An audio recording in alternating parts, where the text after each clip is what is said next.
DDC member Tral Kashmir doctor Harbaksh Singh ने आज अपने ब्लॉक में प्रधानमंत्री ग्राम सड़क योजना के तहत बन रही कई सड़कों के कामकाज का जायजा लिया। इस मौके पर मौसूफ ने मज़कुरा महकमा और ठेकेदारों की जानिब से सड़क पर एक पुल के काम को 2 ही महीनों के अंदर मुकम्मल करने पर खुशी का इजहार करके इन्हें मुबारकबाद दी। मीडिया से बात करते हुए डॉक्टर सिंह ने कहा कि इन्हें उम्मीद है कि त्राल बन रही सड़कों पर काम जल्द से जल्द मुकम्मल किया जाए।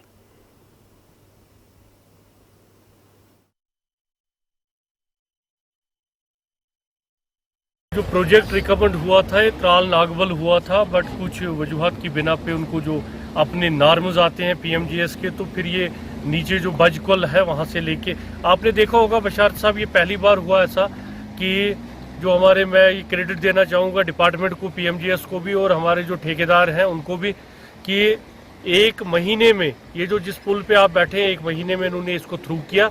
और वही 1 महीना तो अगर हम स्लैब का पोर्शन देख के करेंगे, डेढ़ महीना, 1.5-2 महीने में हमारा पुल तैयार था जिसपे गाड़ियों का फ्लो आज चल रहा है।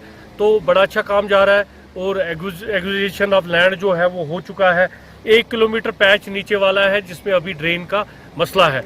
इसी तरह जो हमारा त्राल कचकूट रोड है उसको तकरीबन कविल तक, त्राल से कविल तक पहुंच चुके हैं। आगे सईमू में थोड़ा सा काम पेंडिंग है, वो भी मैं ठेकेदार से आज बात करूंगा कि सईमू वाली वो ड्रेनेज जल्दी कंप्लीट की जाए, वहाँ लोगों को बड़े मसाइल हैं। और कहीं पे थोड़ा सा पीडीडी के साथ इनका इशू है तो वो ट्रांसफ़र ऑफ पोल्स वगैरह है वो हो जाएगा। मुझे उम्मीद है कि जो